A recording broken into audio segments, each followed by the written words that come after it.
Let's hear from 4 or 5 people, so I can tell all 4 or 5 of you why you're wrong. I'm just kidding. I mean, I might tell you. I don't know. Christoph, why are you still dying? I don't know. Die or don't already. Right? I'm trying this middle ground. Right. Mr. Santos, talk to us, sir. What do you think? At what point was this Revolutionary War inevitable? I think the Revolutionary War was inevitable once the British sent troops to, like, just be in Boston. Cool. So you think, like, the troop presence post-French Canadian War, by not leaving, that made the war inevitable? It's a compelling argument. I like that. I'll come to you. Don't worry. Chavez. Thank you, Santos. Good point. I said all of this and everything could have been inevitable if they were just strict from the very, very start. Oh, so from the very beginning, so you're arguing like the salutary neglect idea, the lack of control. Okay, it's not wrong. I see that. I see some good nods. Hilda, enlighten us with your knowledge, kid. At what point is the war inevitable? I think it was inevitable, like after the British started to take control of the colonies after so long. Ooh. Because both sides, they didn't want to back down. Like the colonies were saying like this isn't right, like it's not fair. While the British were saying this is what needs to happen. So since both of them weren't backing down, it was just inevitable. So you and Santos are kind of on the same page that it's this new colonial policy after the French Indian War. Yeah. Okay, cool. I don't disagree with that. Noah, what do you think? Salutary neglect. Why? Are we just saying words now? No, because they were doing their own thing for the majority of the part, and then once Britain starts trying to enforce things on them, they're not going to want. Okay. It's a reasonable objective. Reasonable. Brenda, what do you think?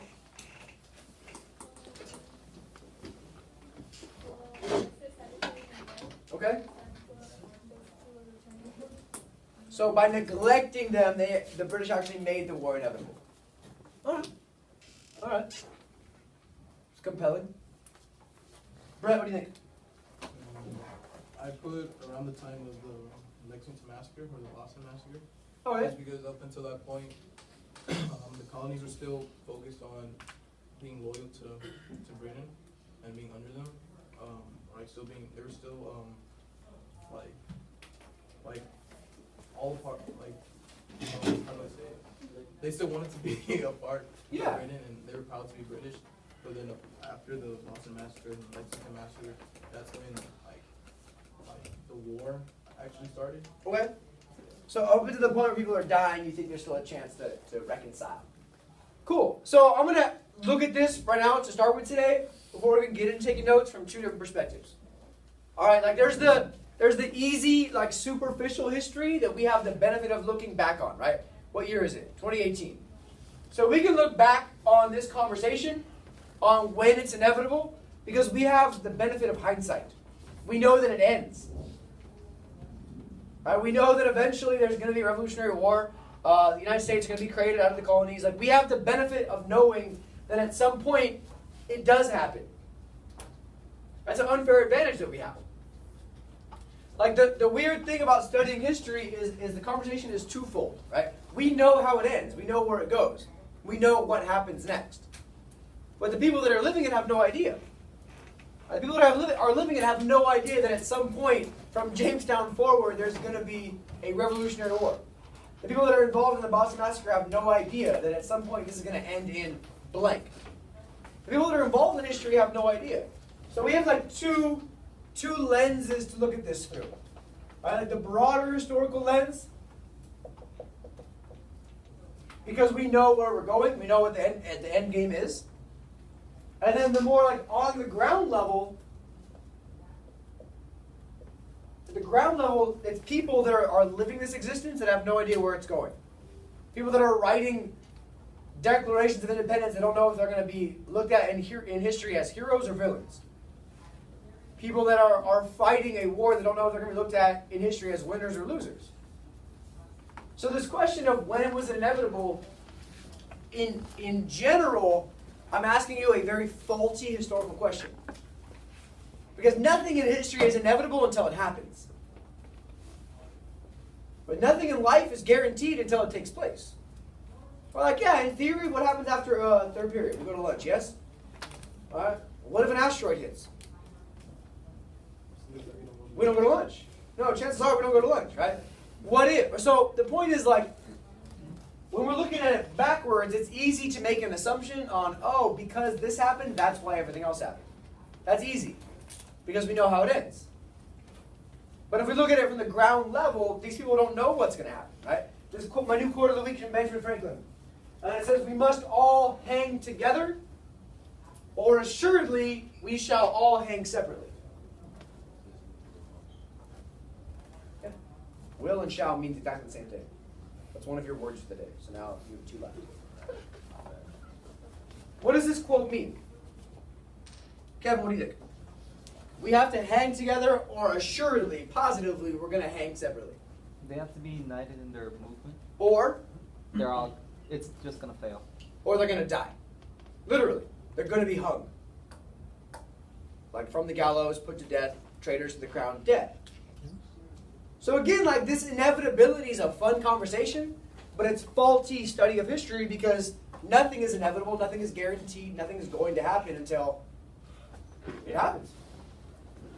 So, for example, last Thursday we talked about both pictures with the First Continental Congress. Where on the surface level, they're saying, yes, king, like take us back, leave us alone, we fine. But on the ground level, they're creating alliances with all the states that are saying, like, we're going to have to defend each other together. So they're kind of looking at it from both perspectives as well. Cool. Cool, cool. Everybody have a nice long holiday weekend? No? Why not? Too short. Too short? Oh, you poor thing. I'm so sorry, you only got one extra day off. Poor, poor thing. Everybody else have a better opinion about their weekend? Too boring? Well, that's the second and third words. He's done. So, I have a good weekend too. Thank you for asking. I appreciate you guys' concern. It's a one-way street. So today's conversation is about the Revolutionary War itself, but not so much the war, as much as it is how do we get to a point where we actually declare our independence, and then how do we win or achieve that independence. Brett, prompt for us. Read it today, sir. Evaluate the relative significance of different causes for American independence. Cool. That's a wordy, ugly prompt. Eli, read it again, nice and loud. Evaluate the relative significance of different causes for American independence. Why would I ask a prompt that has so many weird words in it? This is the exact wording for last year's AP DBQ, except instead of for American independence, it was American imperialism. What is this prompt asking us to do? What do we have to do to answer this prompt well? To ATFP. Sure, factors that. Okay, and what else do we have to do? Yeah, so we have to identify factors that caused the revolution. You're right. American independence, and what else? Christoph, stop dying or die. Huh? So you're either dying or you're either get to the point and die, or what do we have to do here? Because it's important that we actually ATFP. Compare what? Sure. So take a stance on what causes are more significant than other causes. So you have to evaluate, there's these other causes, but then there's this big cause. Or there's these two causes that are the biggest, and there's other minor causes. So all college, and this is College Board trying to mess with your heads, that's why I'm using this language, is you have to figure out what's the most significant cause and then some other less significant causes. Cool? And ideally by the end of today we'll have some time to actually do that. We're cruising along nicely through period 3. Again, stay on top of your timeline. How many events are we down on timeline already? 5. Like 15? Yeah. 17. We're already 17 events in on the timeline.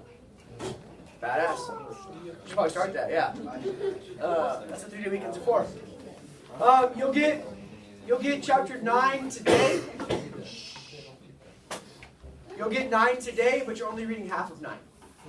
So make sure you vibe with me to the end of class entirely today, because I'll explain to you just where you have to stop reading and where to stop responding, okay? Because I'm acknowledging the fact that instead of reading a chapter on Monday like usual, you're reading a chapter on Tuesday. So I'm cutting off part of your chapter because you guys lost a day. Now, I'm realistic, and I know for you guys in general, don't read your chapters until Wednesday night, Thursday morning anyway. But it's still me doing my part and saying, you lost a day, I'll cut off part of your chapter. Deal? Deal. And half of you still won't read it. So, there's our prompt. Now, the first real bloodshed that we attribute to the Revolutionary War takes place at two places, Lexington and Concord. Both are in Massachusetts, which shouldn't surprise anybody. Right? Boston being the center of the Revolution, so of course the first bloodshed and conflict will be in Massachusetts. So let me just explain to you kind of the things that matter, that you should know here, because again, warfare itself doesn't matter. But what matters here is we have two opposing forces. We have the actual British Army, and we have the local colonial militia. What does that word mean, militia? Chris, what do you think, sir? What's up? Nothing. Militia. It's like a gathered civilian army. Yeah, right. It's like a civilian, unofficial, local army. Like what? Guerrilla? Kind of, yes, in a sense. And in general, like they operate underneath the army, or they're just there to defend the local stuff. In colonial times, they're often what's organized locally against Native American attacks. So they're just like the local city force that's supposed to keep us safe in case the natives come. So now this militia is organized. They're a little threatening to the British troops because there's a good number of them. And the bigger threat is they have a lot of arms. Not like arms, like arms. Okay? They have a lot of arms and they're stored in a storehouse and they're all there. So the thinking by the British is, hey, we're going to solve this problem before it becomes a bigger problem. We're going to go arrest these dudes for being radical. We're going to go confiscate all their weapons. And then we won't have to deal with a big revolution because at the very foundation of the problem, we'll solve it. We'll nip it in the bud before it becomes a bigger problem.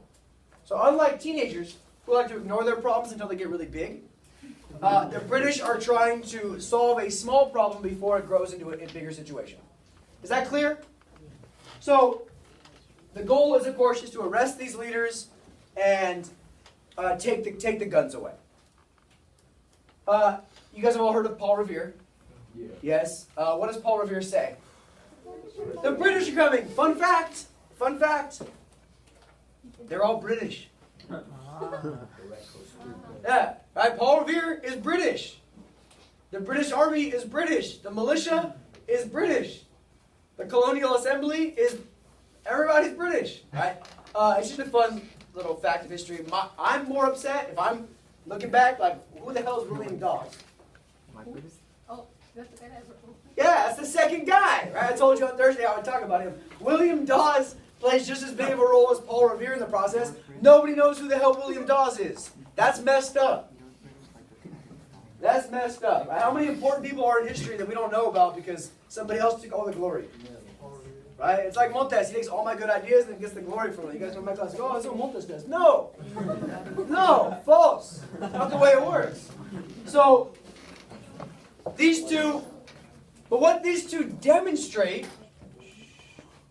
is an organized colonial resistance. The fact that they're ready for it, they're prepared, they have a plan, they do something about that plan, that says like, this is more than just a couple dudes that want to overthrow King George. Right? This is an organized resistance to British authority. Long story short, 8 of the militiamen die. 1 British soldier is wounded. It's considered the shot heard around the world because it starts a Revolutionary War and it throws the whole world into chaos. And it's all sorts of nuts and crazy. But what else is interesting about this slide right here? Go ahead. Good. Do that more often. What else is interesting about this conversation? Starts a Revolutionary War, Paul Revere, the British are coming, whatever the hell you want to call it, the Redcoats are coming. Anybody have any guesses? What else is ironic or interesting or compelling or thought-provoking here?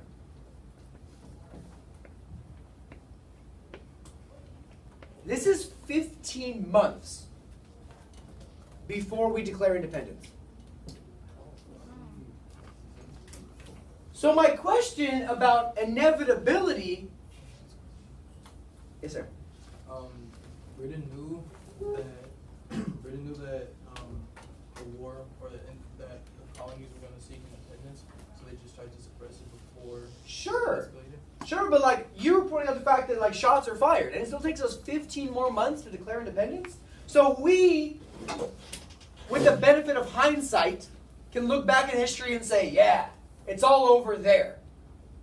But on the ground level, it still manages to take these people 15 months to realize they don't want to be part of this country anymore. The analogy I will use is how many of you, I'm not going to ask you specifically, because I don't want to put anybody on the spot. How many of you have had a friend in a crappy relationship? You all raise your hand, right? I mean, you don't have friends, that's fine. But how many of you have a friend? Yes. So think about this. How many of you have looked at your friend and be like, man, like, I know you guys are going to break up. Everybody else in the friend group knows you guys are going to break up. But yet, in the relationship, they're like, no. If he just fixes this one really bad thing about him, it's going to be okay. Or if she just starts doing blank, it's going to be okay. Now, okay, get out of the high school relationship for a second and come back to history. Come back to history. I know, we get excited. Oh, my God. Let's run this back, though. Because at the ground level, they don't see it as inevitable. At the ground level, they're like, no, it's going to work. I know he's an asshole. I know she's mean to me and she's controlling. But we're going to make it work. But at the bigger picture level, all your friends can see it's over. It's just a matter of time. Agree, disagree? Does this sound familiar? Yeah. Okay, so there we have the issue. That yes, we, looking back at history, see that it's inevitable. It's only a matter of time it's going to happen. But on the ground level, the British and the colonists are trying to figure out, no, it's going to be okay. We're going to make it work. This is my point about like looking at history backwards. Shh. Oh, I swear to God. I'm speaking. I don't care about your example. This is the difference in looking at history backwards versus looking at history forwards. Get that in your heads. Because looking at history chronologically from the beginning to the end, we don't know when it's inevitable. Looking at it backwards, we can try to pick inevitability points.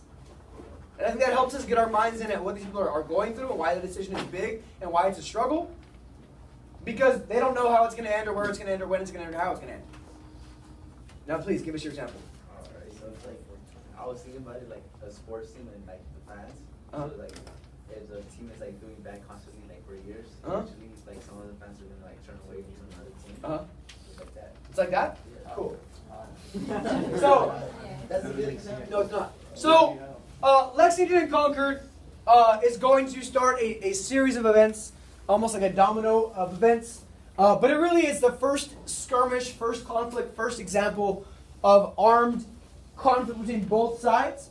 And it's going to start a series of similar actions from 1775 all the way through 1776. Yes, ma'am. We need girl. No. Before the Americans finally... Don't, that way you have to leave. Call for defense. So it's not just Lexington and Concord. There's also fighting in Boston. There's also fighting in New York City. There's also fighting in Charleston. There's also fighting in Quebec, which is part of modern-day Canada. Quebec, sure, or Quebec, but it's actually called. But you can pronounce it however you want. A good example is the Battle of Bunker Hill. One of the most famous battles of the Revolutionary War happens before there's actually a Revolutionary War. But in it, the British Army tries to take over Boston. The colonists fight back very aggressively. It demonstrates to the British that these people aren't going to just fall over and take it. So there's a lot of this stuff that takes place before we've even declared independence, before there even is a Revolutionary War to talk about. Because so often we like to look at it like in a simple timeline. Right? Taxes, angry, declare independence, war, freedom. When in reality, it's a much murkier conversation. Right? Like, how do you start the beginning of a war? At what point do wars begin? Like, is it political warfare, military warfare, economic warfare? It's already been going on for 20 years. So, it's a good question. The Second Continental Congress is going to convene. They're going to be very, very important. They're going to run the entire country throughout the Revolutionary War. The Second Continental Congress comes together, and they begin organizing a war plan. Right? Whereas the First Continental Congress was just like, hey, let's send out some letters to the king and see if we can work things out. they're going to meet and say like, hey, we need to figure out what to do. This war is coming. So it's a much more aggressive approach, right? King George, on his behalf of things over in England, is going to issue a proclamation that declares these colonists are in open rebellion, and we will have no more discussions or negotiations with them until they stop their rebellion. And all of this stuff takes place before we even declare independence. Even with all this conflict, people are dying in Lexington and Concord, dying in Boston, dying in New York. The Second Continental Congress is going to send the very famous document, the Olive Branch Petition to King George. Now, biblically speaking, what is the olive branch symbolic of? Peace. Right? If you guys are familiar with the Bible, I grew up in a very biblical household. I can still recite to you parables and all sorts of things whenever I need to. It helps with history. Noah and the ark. God sends with the dove, which is a fancy word for pigeon. A dove with the olive branch to show that this will never happen again, but it's a symbol of peace, that we're going to be okay. So the Second Continental Congress, on the ground level, looking forward, is organizing a war plan. But while they're doing that, they're also sending the Olive Branch Petition to King George, which says, hey, King, please, if you go back to the way things were, we'll go back to the way things were, and we'll drop this whole thing. We'll drop the whole thing. What does King George do? Never. Apparently, I wasn't there, I'm not quite that old. He never even reads it. He says, I refuse to read anything they have to say because they're in open rebellion. I'll read it when they stop their stupid little rebellion. But it demonstrates on both sides of the ocean that the colonists are still seeking peace. The British aren't willing to negotiate with them because they don't take them seriously. And neither side is going to have the ability to see eye to eye. But it's a compelling question.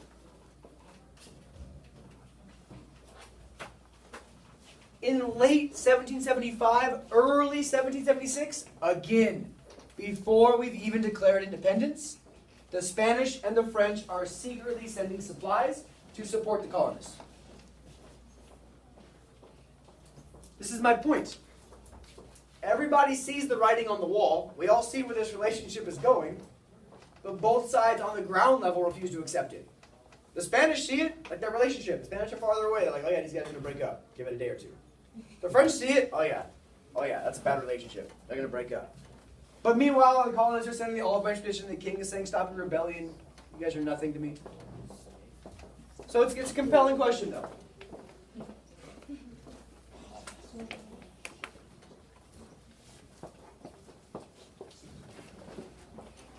King George rejects the Olive Branch Petition, which is funny, as we'll circle back to this later. And the rest is history.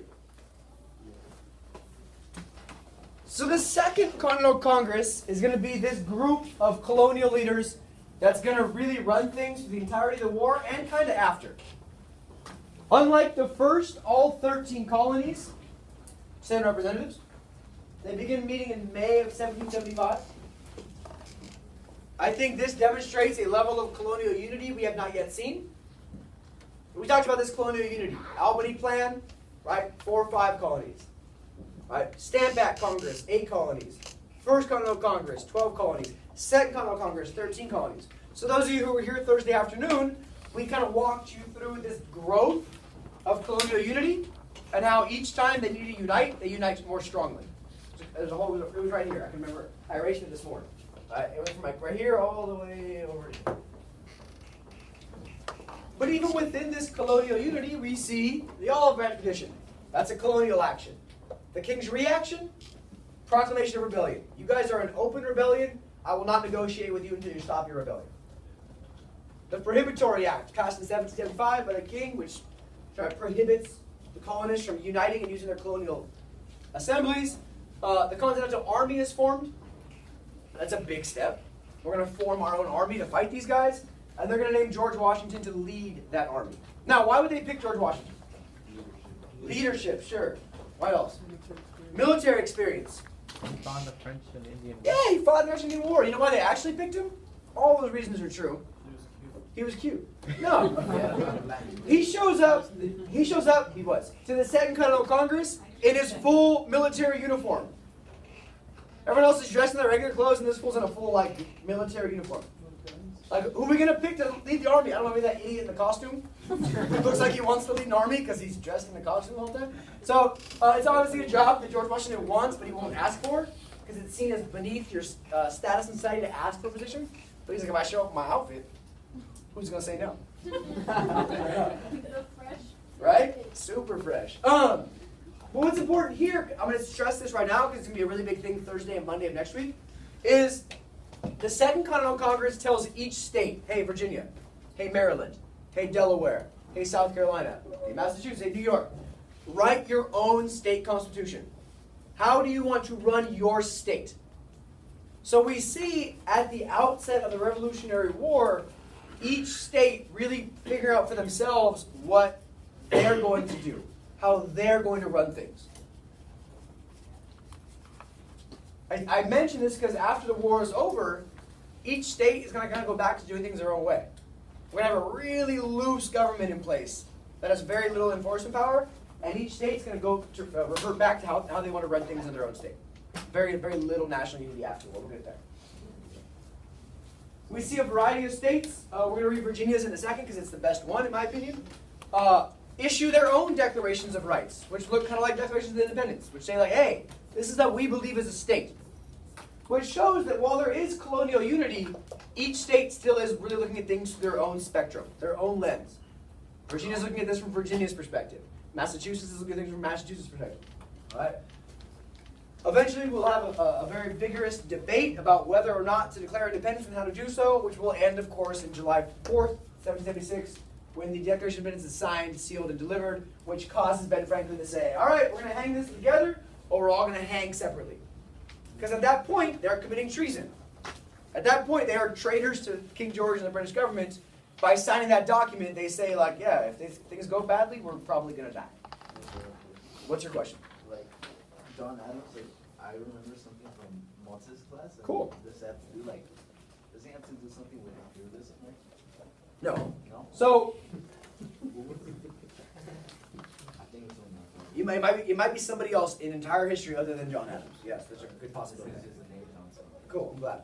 So, and this is dark blue because it's hyperlinked to videos if you're curious. That the PowerPoint's online. If you want to go watch the videos later, you're welcome to. Videos from the HBO series John Adams about this process. So we're going to read a short text, an excerpted text from Virginia's Declaration of Rights. I'm going to give you 5 minutes. You're going to read it, and in the right-hand column, all you're doing is identifying what are the ideals. Not what is it saying, but what does Virginia believe in that causes them to write this document the way they do. Okay? There's 4 or 5 clear ideals that are present. So I'm going to give you the 5 to read and respond, and then we'll put them up on the board together. All right, read. Quickly.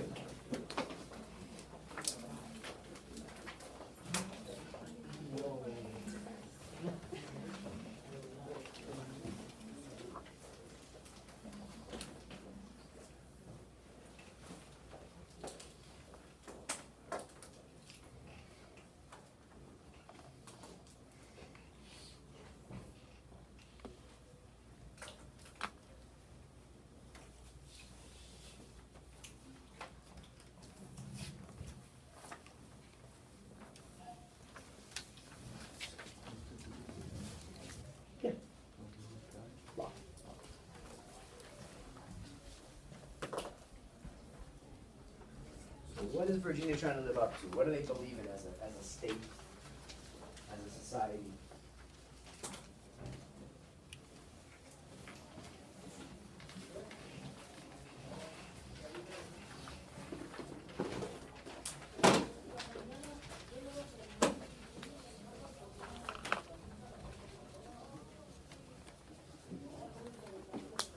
Good job, guys.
minutes left.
One minute left.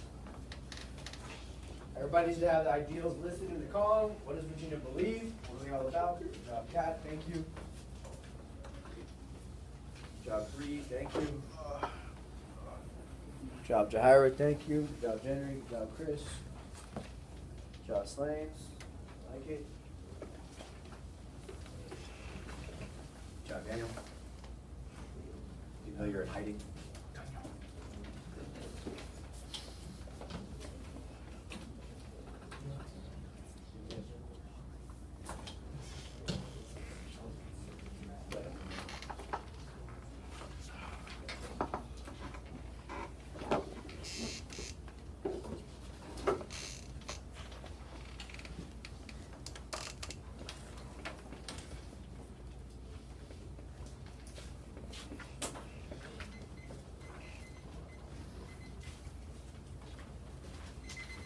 So take one, place the person next to you, and identify, like, what are some of these things, these beliefs, these ideals that Virginia really stands by. Chat it out, go. Wake yourself up a bit.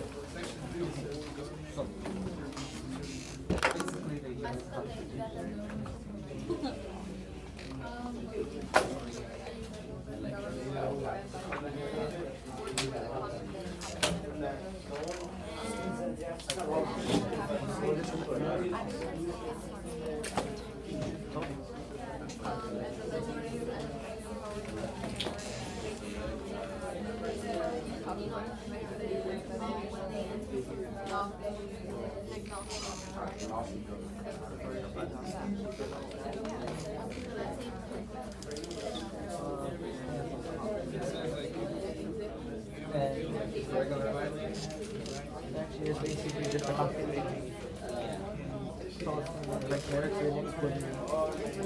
generally has no control. Other people have control of it. 3, 2, and 1. All right. I'm going to start with Desi. What does Virginia believe in as a state? This is what they're putting on paper. This is what their Declaration of Rights talks to us. Well, one of them, I guess you can say, is that the government is leading the people. Louder. Government is leading the people. Yeah. Government. Where does government power come from, according to Virginia? Government of the people. Oh, Sway, what else?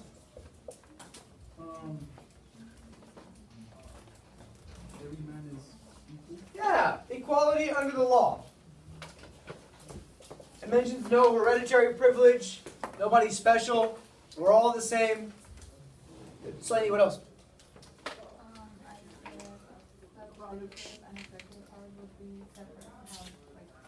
Yeah, they believe in separation of powers. Interesting. Pretty important document. Talk to me, Brett. Yeah, inalienable rights, natural rights. That you can't lose with any government. The government's there to protect those rights. Cool. Daniel, what else? Government is supposed to provide security. Yeah, government should protect these rights. Consent of the governed.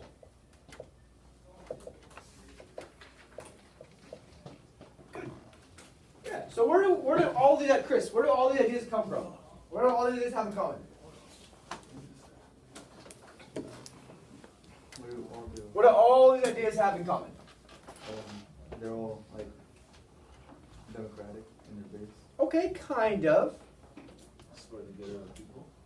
Sure. Oh, wait, aren't those the things written in the Declaration? Yes, these are very much the Declaration of Independence. What else do they all have in common? What's way? Not sure. Groups.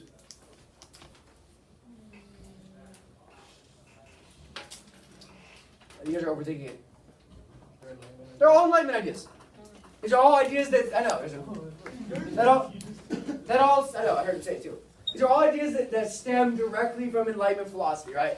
This is very Locke-esque, Montesquieu-esque. So a lot of things, a lot of this influence is not just grounded in the colonists having their feelings hurt. That's important. They're not just pissed off. They don't just want to make more money. They're not mad about taxes. They're mad about legitimate function of government questions that come up with Enlightenment ideals. Good job, guys. All right, moving along. By 1776, this Second Continental Congress is actually functioning like a governing body. They don't have official constitutional authority to run the whole colonies. The colonies haven't had a big meeting where they said, we're going to give you the power to govern things, but they've really stepped in as a governing organization for the colonies at large, for the colonies as a whole. They really are the first set of a national government in the colonies. Okay? However, despite all of this action, the vast majority of colonists are undecided. They don't really care. I'll draw a little diagram here for you. And these are just estimations, so please don't quote me on these numbers. But if we look at all the people in the colonists on a spectrum, say we have about 20% over here and 20% over here. These guys are going to be loyal. They are loyalists to Great Britain regardless. It's like political perspective now, right? Like whether you are a Democratic or a Republican president, like 25% of the country is going to support you no matter what. When Richard Nixon resigned, he quit as president because all this corruption was exposed. It was all bad. We'll get to that in period 8. When he quit as president, over 25% of the country still supported him because that's our president. So this 20% is not going to go anywhere. They're loyal to Great Britain. This 20% over here, they're considered the patriots, and they're the more radical bunch that's already ready to declare independence, and they were probably ready 5 years ago. Yes? So 60%, like, they haven't made up their mind.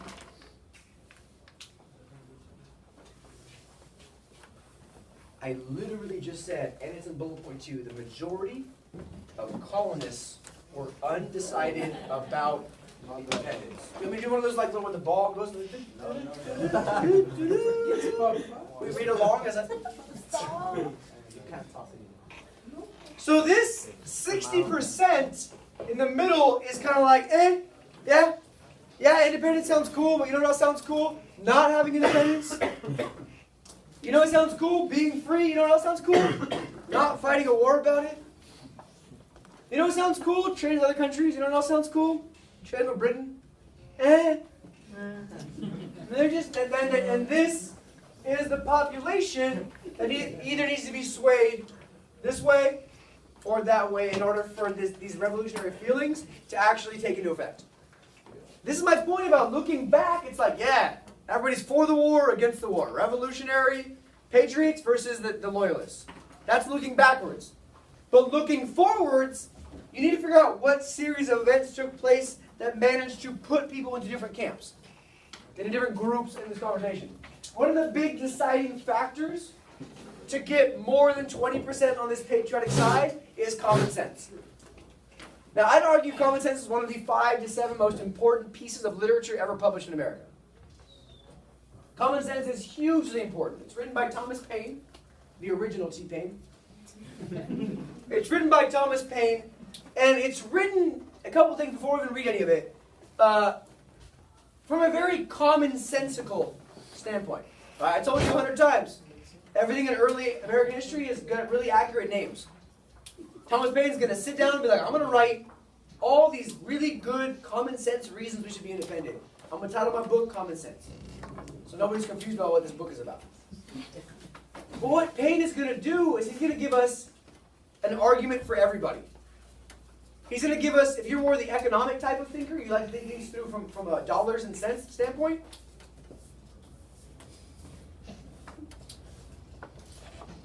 Then he's going to give you an economic argument. He's going to say, yeah, I know we're relying on England now, but what if we could trade with everybody?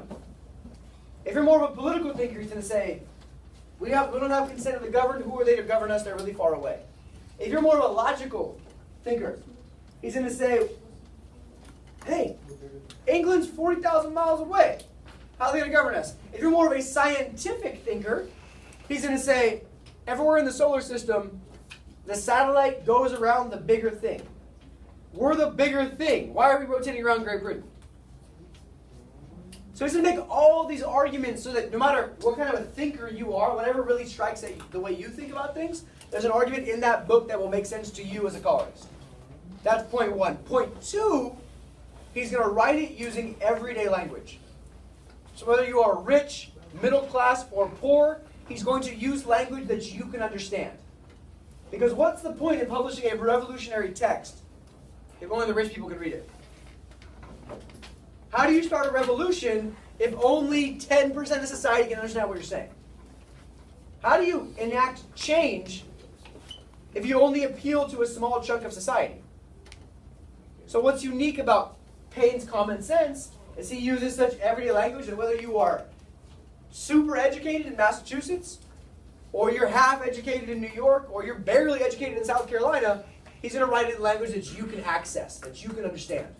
And that's how you get real change in society, is you make sure that everybody knows what you're saying.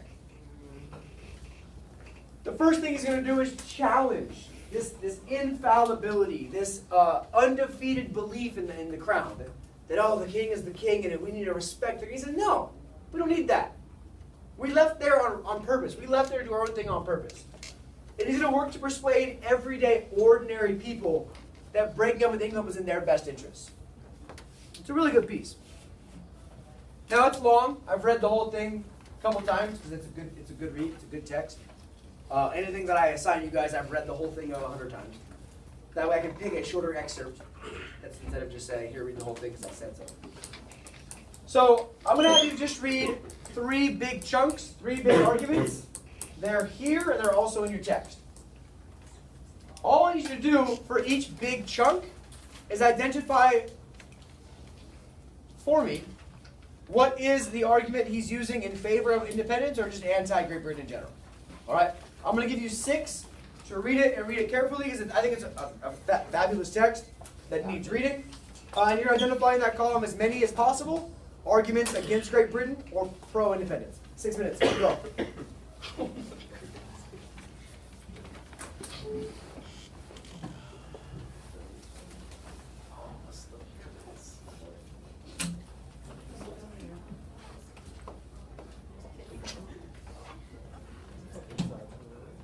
You're reading. Why do you go to the bathroom every day? Oh, I have bladder problems. Do you? Can we get a doctor? No. Go ahead. I don't want you to wet your pants in class. No. I want you to read.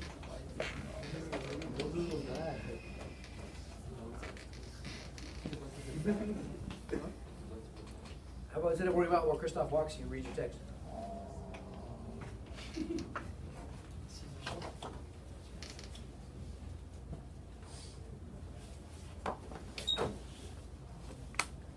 Five minutes.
nice of him to use common sense language. This is everyday language for 1776. Were they smart? No, no way, just smarter than you.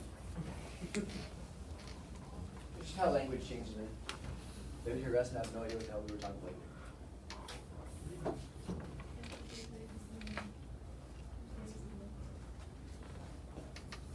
I think our collective lexile level as a society has decreased.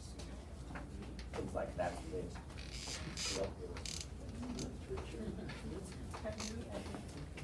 That's literature.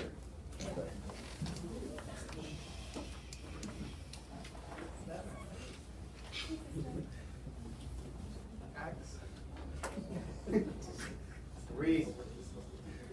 Y'all got no self-control. Cool. Sit down and stop.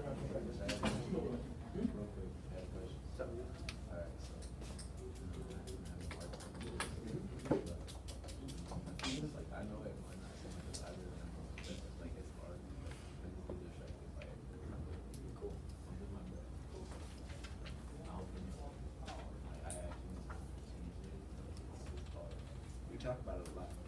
No, but it's hard. One day at a time.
Five seconds. 4, 3, 2, 1, and done.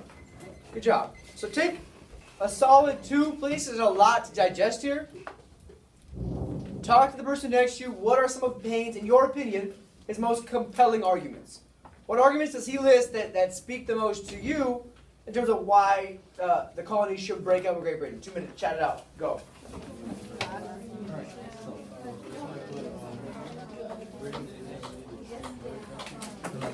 Yeah, I agree.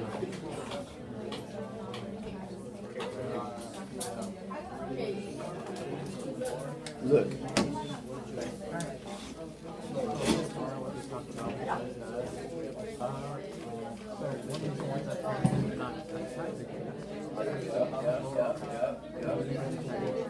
I see you.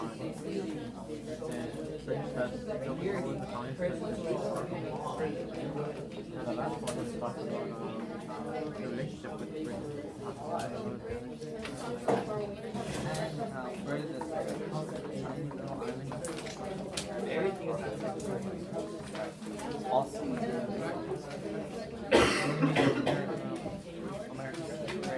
1 minute. Some compelling arguments. I want all of them. All of them. All of them.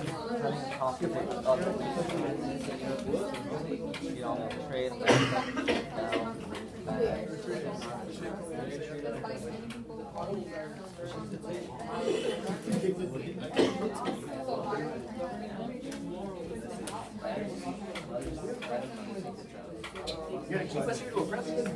Keep us here to it's not fun about the army. We're paying the army to be here so they who are you taking this from? That's a good question. Wait. Yeah. 20 seconds. Get your last points out. No way.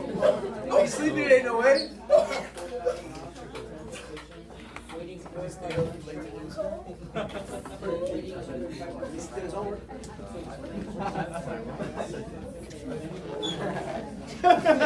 I said up late not to do homework. 3 seconds. 2 and 1.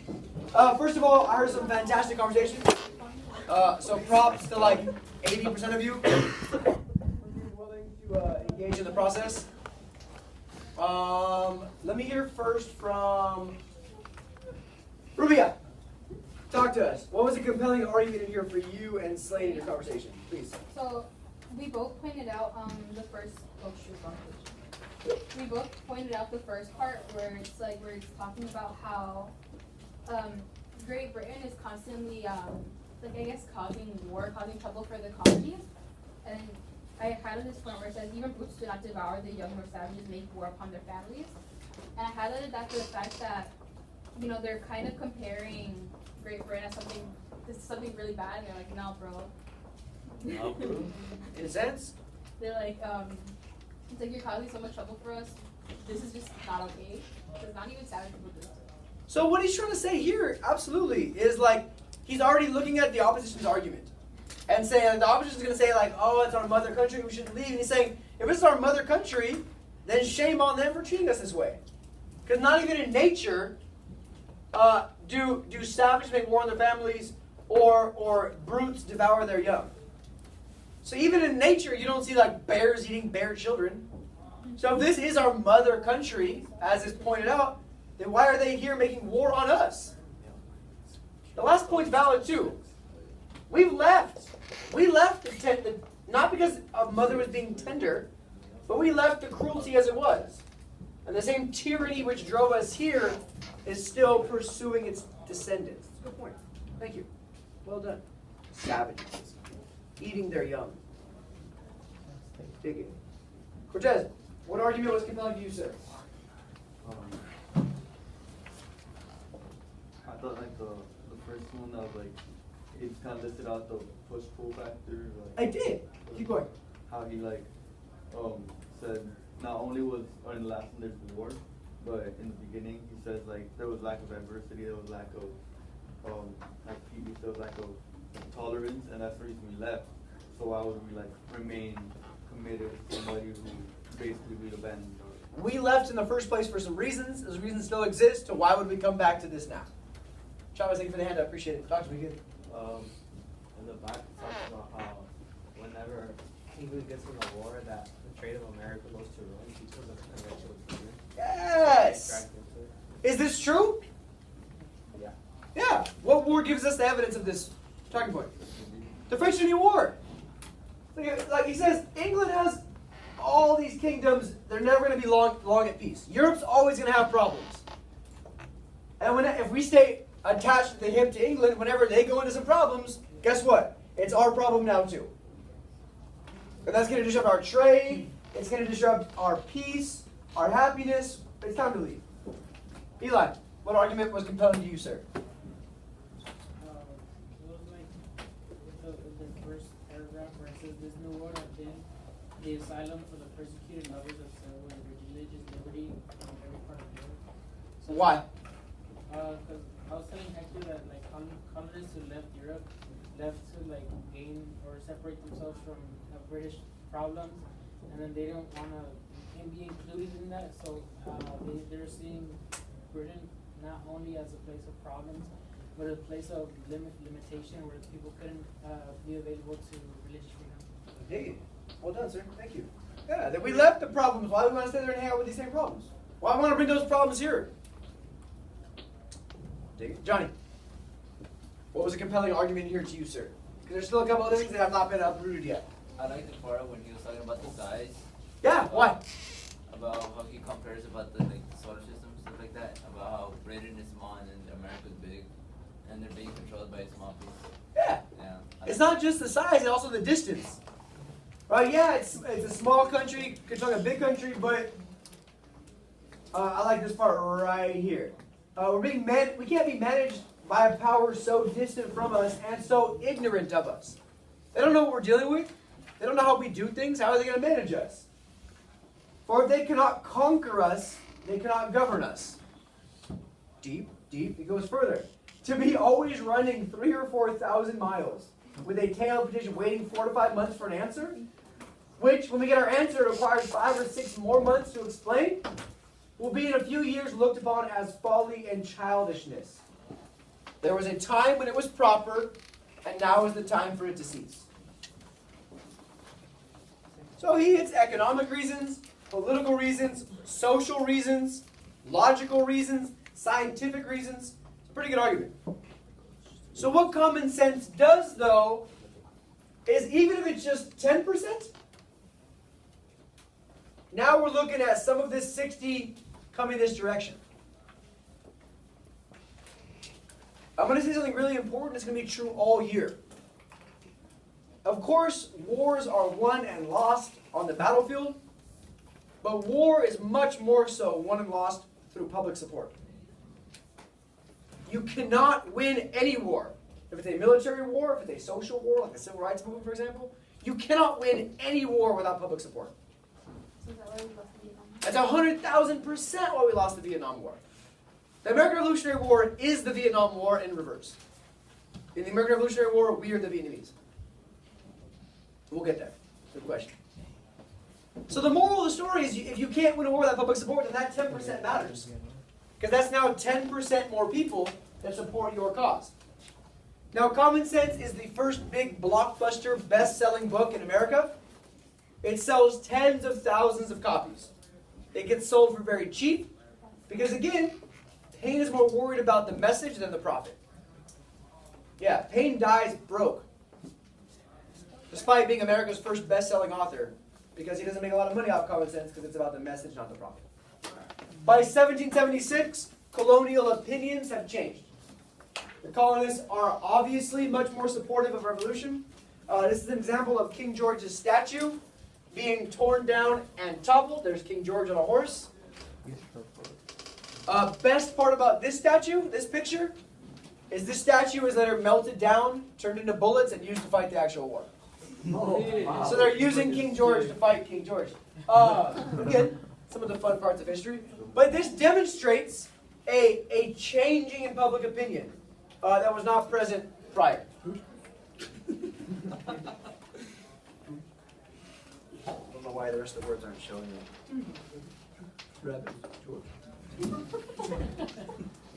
June 7th of 1776, so about 1 month before the Declaration of Independence is actually signed and revealed, Richard Henry Lee of Virginia, he introduces a proposal to the Colonial Congress. He says, hey, this is my proposal.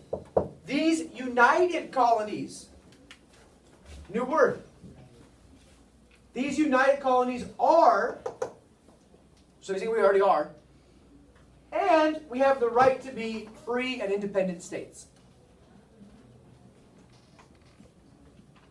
Important words. So are we united?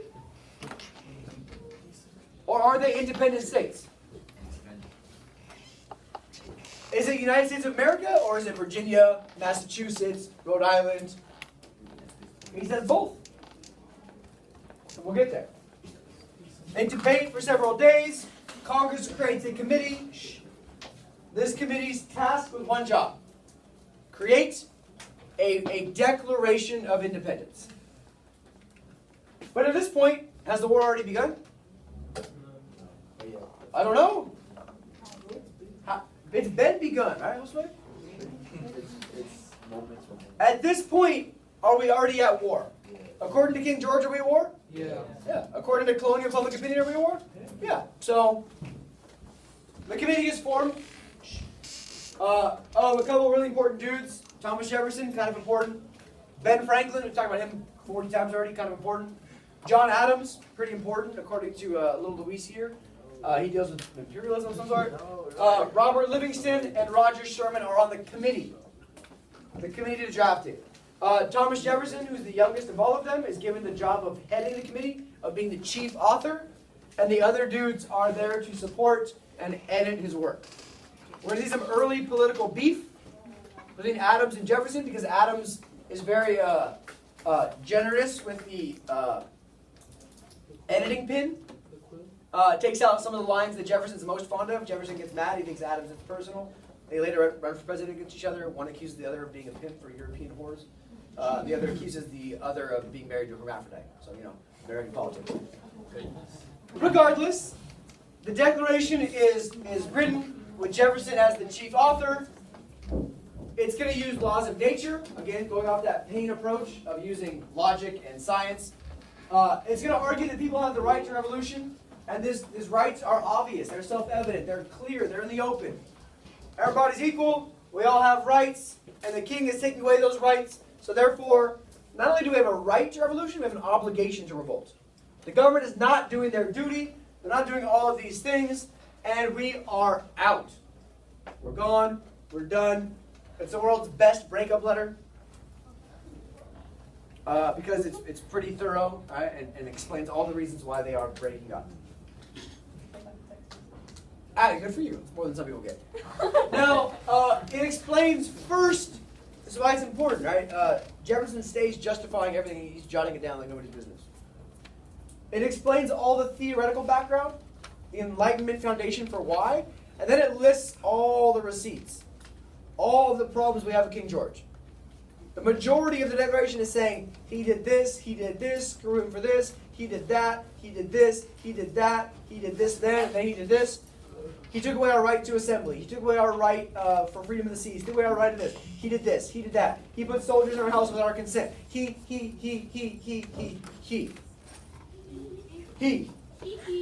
But why? Why is it important, do you guys think? Take 10 seconds talking about it. Why is it significant that we list all these specific grievances or complaints against the king? Take 15 seconds, talk about it. Why? Why does that matter?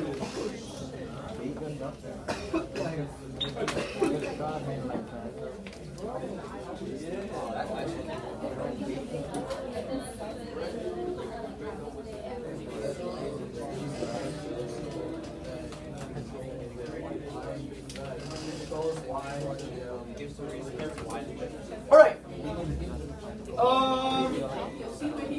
Talk to me, please. Caesar, why? Why is it significant that we list out all the specific problems? Louder. It helps give us an idea of how colonist ideals of independence were grown. Okay, cool. I don't disagree with that. Kelly, what do you think? Why is it important that we list out all the specific complaints? Okay. Cool. Let's show suffering. Go ahead. Isn't it because they know exactly why you're revolting? Sure. So England knows. And so they know what not to do. So we're trying to fix England's problems for next time for them. So next time they colonize somebody, okay? No. So when they gain independence. Oh, they know what not to do. Okay, I dig that. Sam? So you think the audience of this is England? No. It's the colonists. Sure. But sure. It's also written just as much for the colonies as it is for the other European powers. Because it gives credibility to their revolution in a way that they would not have otherwise. So now France and Spain can look at this and be like, oh, this is a legitimate revolt. They're not just pissed off because the king took away their rights to do something. So it adds credibility to their argument by saying, like, we're not just mad and grumpy. These are all the legitimate things the king has done that violate our freedoms. So it gives a little more credibility in the conversation with Great Britain. We have to understand the link of Enlightenment ideals with what's written. Right? We have our Enlightenment. The spread of ideals happens because of colonists being so literate. So when it came time to actually complain about taxes, complain about policies, complain about troops, complain about representation, they're not just complaining because they're complaining. They're complaining with legitimacy. They're grounding their argument in legitimate Enlightenment thought as opposed to just, I'm mad because I'm mad. I'm a grumpy teenager, I'm grumpy. There's reasons. Right? We see in the Declaration, we see John Locke's ideas, life, liberty, property, opposition of tyranny. We see Rousseau's ideas of consent to the governed. And we only give government power because we said so, not because God said so. We see the Montesquieu argument in separation of powers, that the king shouldn't be able to do everything. There's other branches of government. If we give absolute power to one branch, then we're going to end up in this tyrannical situation that we're currently in. Now, pain and common sense and